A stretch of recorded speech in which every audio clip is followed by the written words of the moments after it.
HarperCollins and Harper Audio present Snap, a Novel by Susin Nielsen, performed by Schneider. To my husband, who puts up with me. Crime. Francis hurried down the empty corridor, tote bag and purse slung over one shoulder. The school was a brand new build, but already a number of the purple lockers had been vandalized. "F you, Dylan," declared one. "Marcy is a hoe," declared another. Normally, Francis would have delighted in this spelling error. Marcy is a garden tool. But today, it barely registered. She was almost at the doors.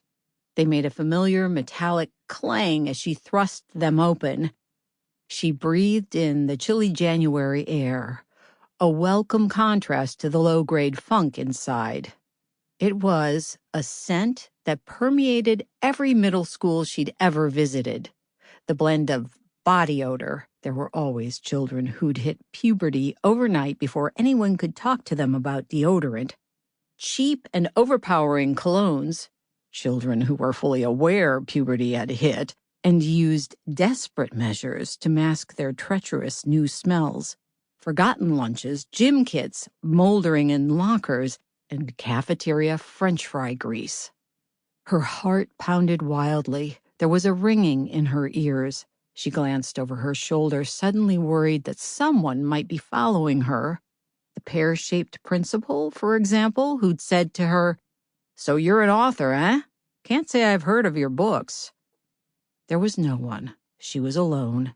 It was dead quiet, perhaps eerily so, except for the ringing in her ears, which was getting worse. "I think I have done a very bad thing." She pushed a lock of damp gray hair behind her ear. Damp because the school library had been grossly overheated. Damp because at 55 she was in full-on menopause and her body ambushed her multiple times a day from the inside out, bathing her in layers of sweat. She zipped up her impractical black leather jacket, chosen because she'd thought it would help her look cool, more relatable. Ditto the slightly flared jeans and the short black boots with a modest heel that wouldn't exacerbate her fallen arches. "Oh, Francis, listen to yourself. You are a deluded idiot." She walked briskly to Belinda the Beamer, named by her daughter when the car was fresh off the lot over 10 years ago, when Daisy still thought her mother could do no wrong. She fumbled for her keys and climbed inside. One more glance back at the school. White brick facade, earthquake-proof. Still dead quiet. No one chasing her down. Perhaps I'm making a mountain out of a molehill. Her heart rate started to slow. She punched in home on her GPS, which reminded her that it likely wouldn't be her home much longer, and that made her start to cry, which made her hate herself. Because how many tears can one person shed? "I am so sick of crying," which only made her cry more. Siobhan, her name for the voice she'd selected on Google Maps, spoke to her in a soothing Irish accent. "Head north on Rupert Street." Francis knew the way home, but Siobhan's voice was a calming presence, a bit of much-needed company.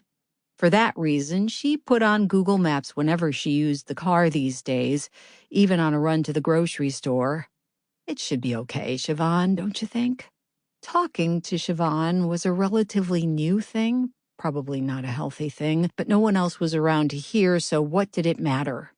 If a tree falls in the forest and all that, do you think I can still cash the check? The librarian had handed her an envelope with her payment before she'd started her presentation, and it was tucked away in Francis's purse. I got well over halfway through.